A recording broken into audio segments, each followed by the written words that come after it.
عقل مند کون ہے؟ پیسہ کما لینا، بڑے کاروبار بنا لینا؟ نہیں نہیں نہیں، عقل مند کون ہے؟ حضور اکرم صلی اللہ علیہ وسلم سے دریافت کیا گیا، من اقیس الناس، اللہ کے رسول سب سے بڑا عقل مند کون؟ ومن احزم الناس یا رسول اللہ، سب سے زیادہ عاقبت اندیش آدمی، عاقبت اندیش آدمی، سمجھدار آدمی کون ہے؟ آپ صلی اللہ علیہ وسلم نے دو باتیں فرمائی، جو یہ دو کام کرے، جس کے اندر یہ دو باتیں ہیں، یہ عقل مند ہے، چاہے ریڑھی والا ہو، چاہے مل مالک ہو، چاہے سائیکل پر ہو، چاہے گاڑی پر ہو، چاہے 2 مرلے کے مکان میں، چاہے 10 کنال کے بنگلے میں، یہ دو کام جس کے اندر ہیں، یہ دو علامتیں جس کے اندر موجود ہیں، یہ عقل مند ہے۔ اور جس کے اندر یہ دو چیزیں نہیں ہیں، یہ بے وقوف ہے، مانے یا نہ مانے۔ کیا؟ اکثرهم ذکرا للموت واکثرهم استعدادا اولئک الاکیاس ذهبوا بشرف الدنیا وکرامت الآخرہ، جو موت کو کثرت سے یاد رکھیں، جو موت کو کثرت سے یاد رکھیں کہ مر جانا، یہ دنیا چھوٹ جانی، یہ گھر چھوٹ جانا، یہ کپڑے اتارے جائیں گے، نہ اترے تو کینچی چلے گی، کینچی چلے گی، یہ گھر چھوٹ جانے، چاہے 10 لاکھ کا مکان، چاہے 10 کروڑ کا بنگلہ، یہاں سے جنازہ اٹھ جانا ہے، جو موت کو یاد رکھے۔ دوسرا، جو موت کی تیاری کرے، کثرت سے موت کی تیاری کرے، ان اعمال میں لگے جو قبر میں کام آئے، جو قیامت میں کام آئے، جو آخرت میں کام آئے۔ یہ دنیا، یہ پیسہ، یہ نہیں قبر میں کام آئے گا۔ آپ صلی اللہ علیہ وسلم نے فرمایا 3 بھائی ہیں، ایک بھائی کہتا ہے میں دنیا میں تمہارے ساتھ ہوں، مرتے ہی میرا تمہارا معاملہ ختم، مرتے ہی میرا تمہارا معاملہ ختم۔ یہ کون سا بھائی ہے؟ یہ اس کی جائیداد، یہ اس کا پیسہ، یہ اس کی فیکٹری، یہ اس کا زیور، یہ اس کا مال و دولت، یہ مرتے ہی وارث ہو کر۔ بلکہ زندگی میں جس مرض میں موت نظر آ رہی ہو، مرض الوفا جسے کہتے ہیں، جس بیماری میں موت کے آثار نظر آ رہے ہوں، اس بیماری میں آدمی کل مال میں وصیت نہیں کر سکتا۔ کیوں؟ اس میں وارثوں کا حق ہو چکا ہے، وارثوں کا حق اس میں آ چکا ہے۔ اب آپ اپنی زندگی میں اس مال میں وصیت بھی نہیں کر سکتے، کل مال مرتے ہی وارثوں کا ہے۔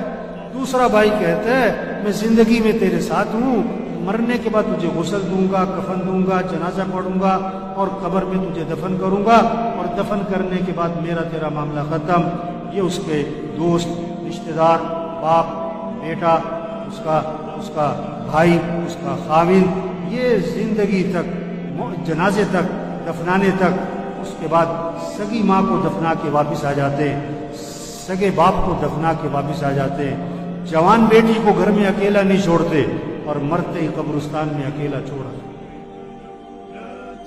تیسرا بھائی کہتا ہے کہ میں قبر میں بھی ساتھ ہوں، میں قیامت میں بھی ساتھ ہوں، میں ہمیشہ تیرے ساتھ رہوں گا، میرا تیرا ساتھ کبھی جدا نہیں ہوگا۔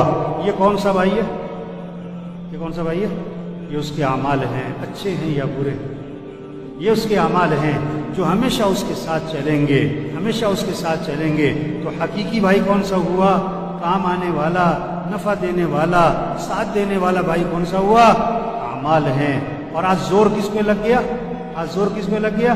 پہلے 2 پہ، پیسہ پیسہ پیسہ پیسہ پیسہ پیسہ پیسہ، جسے دیکھو پیسہ، ریڑھی والا بھی پیسے کے چکر میں، مل مالک بھی پیسے کے چکر میں، چنچی والا بھی پیسے کے چکر میں، گدا ریڑھی والا بھی پیسے کے چکر میں، ارب پتی بھی پیسہ پیسہ پیسہ پیسہ۔ او میرے بھائی، یہ پیسہ نہیں کام آتا، یہ پیسہ نہیں کام آتا۔ یا دوسرا زور لگ رہا ہے کس پر؟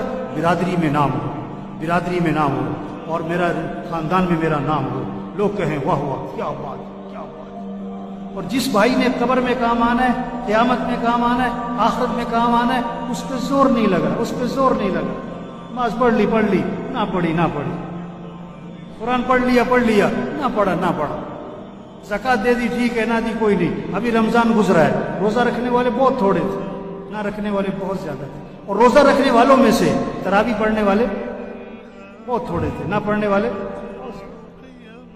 ایک تراویح کے سجدے پر 1500 نیکی، تراویح کے ایک سجدے پر جنت میں محل، کوئی شوق نہیں، ادھر پلاٹ لے لو، اس کالونی میں پلاٹ لے لو، ادھر پلاٹ لے لو، اور جنت میں پلاٹ لے لو۔ کسی کا جنازہ، یہ کسی کا مرنا، یہ پیغام ہے، پیغام ہے، پیغام ہے۔ توبہ کرو، تیاری کرو، تیاری کرو۔ آج تم کسی کا جنازہ پڑھ رہے ہو، کل تمہارا بھی جنازہ ہے۔ آج تم کسی کا اعلان سن رہے ہو، کل تمہارا بھی اعلان۔ آج دیکھو یہ زاہد کا جنازہ ہے، اور میرے خیال سے پچھلا جمعہ یہی پڑھا ہوگا۔ آج جنازہ ہے، اسے کیا پتا تھا اگلے جمعے میرا جنازہ ہونا ہے؟ ہم میں سے کس کا جنازہ کب ہونے والا ہے کوئی پتہ نہیں ہے۔ ہم کس کو خطرے میں سمجھ رہے ہیں؟ ہم کس کو خطرے میں سمجھ رہے ہیں؟ جس کو ڈاکٹروں نے جواب دیا، یا جو 80 سال کا بابا ہے، 90 سال کا بابا ہے، اس کے بارے میں ہوتا ہے پتہ نہیں کب خبر آئے گی، پتہ نہیں کب خبر آئے گی۔ اور نہیں میرے بھائی، کسی کا کوئی پتہ نہیں کہ کب خبر آئے گی۔ ایک ڈاکٹر نے ایک مریض کو دیکھا اور دیکھ کر کہا کہ یہ مریض بچے گا نہیں ہے، یہ چند دنوں کا مہمان ہے، ایسی بیماری ہے۔ اس ڈاکٹر نے جواب دے دیا یہ چند دنوں کا مہمان۔ اللہ کی شان، مریض ٹھیک ہو گیا اور ڈاکٹر مر گیا، ڈاکٹر مر گیا، مریض ٹھیک ہو گیا۔ زندگی موت اللہ کے ہاتھ میں، پتہ نہیں کب چلے جانا۔ عقل مند ہے جو تیاری کرے، عقل مند ہے جو اللہ کو راضی کرے، عقل مند ہے آخرت کی فکر کرے، فکر کرے، فکر کرے۔ کوئی پتہ نہیں کس نے چلے جانا ہے، کب چلے جانا ہے۔ ہم میں سے کون کب مرنے والا ہمیں نہیں پتہ ہے، سب کا لکھا ہوا ہے، سب کا لکھا ہوا ہے۔ بیماری سے نہیں مرتا آدمی، موت سے بیماری آتی ہے۔ یہ جہاز گرا نا، یہ جہاز گرا نا، یہ نہیں کہ جہاز گرنے سے مرے، نہیں، انہوں نے مرنا تھا تو جہاز گرا۔ ہاں، کتنے کینسر والے 10 سال سے زندہ ہیں، اور یہ جو جہاز میں مرے ان کو تو کینسر نہیں تھا، ان کو تو کورونا بھی نہیں تھا۔ جن کو کورونا تھا ان کو جہاز پہ چڑھنے نہیں دیا انہوں نے۔ یہ تو خوشی خوشی جا رہے تھے، کہاں عید منانے، کہاں اپنے گھر، اور بڑی مہنگی ٹکٹ لے کے جا رہے تھے۔ مجھے کیا پتا تھا کہ ہماری عید کا آنی ہے آخرت میں۔ 10 منٹ رہ گئے مرنے میں، پتہ نہیں، 10 سیکنڈ رہ گئے مرنے میں۔ میرے بھائیو، عقل مند کون ہے جو اللہ کو راضی کرے؟ عقل مند کون ہے جو آخرت کی تیاری کرے؟ عقل مند کون ہے جو اپنے اعمال کو اچھا بنائے؟ اس حال میں مرے کہ اللہ اس سے راضی ہو، اس حال میں مرے کہ کسی کا کچھ دینا نہ ہو، نمازیں پوری ہوں، روزے پورے ہوں، زکوٰۃ دی ہوئی ہو، حج فرض تھا تو حج کیا ہوا ہو۔ کتنے لوگ ہیں حج فرض ہے نہیں کر رہے، پتہ کیا کہتے ہیں؟ ابھی تو بچیوں کی شادی کرنی ہے۔ توبہ توبہ توبہ توبہ۔ آپ صلی اللہ علیہ وسلم نے فرمایا جس پر حج فرض ہے اور وہ نہیں کرتا، مجھے کوئی پرواہ نہیں، یا یہودی ہو کے مرے یا عیسائی ہو کے مرے۔ حضرت عمر رضی اللہ عنہ فرماتے ہیں جس پر حج فرض تھا اور اس نے حج نہیں کیا اور مر گیا تو قسم کھا کے کہہ دو یا یہودی مرا ہے یا عیسائی مرا ہے۔ یہ پیغام ہے جنازوں کا۔ توبہ کرو، جس پر حج فرض ہے حج ادا کرو، زکوٰۃ فرض ہے زکوٰۃ دو۔ وہی نہیں آئے گی آپ کے نام کہ میاں صاحب زکوٰۃ نکالا کرو، یہ جنازے پیغام ہیں، زکوٰۃ دو۔ یہ بالوں کا سفید ہونا پیغام ہے، زکوٰۃ دو۔ کسی کا مال مت دباؤ، کسی کا مال مت دباؤ۔ گھر بکتا ہے بیچ دو، فیکٹری بکتی ہے بیچ دو، گاڑی بکتی ہے بیچ دو۔ اس حال میں مرنا کہ کسی کا کچھ دینا نہ ہو۔ یہ کورونا یہ پیغام ہے۔ اللہ کے نبی نے اچانک کی موت سے پناہ مانگی۔ یہ بیماری مانگنے کی چیز نہیں ہے، لیکن یہ نعمت ہے، ایک پیغام ہے۔ تیاری کرو، تیاری کرو۔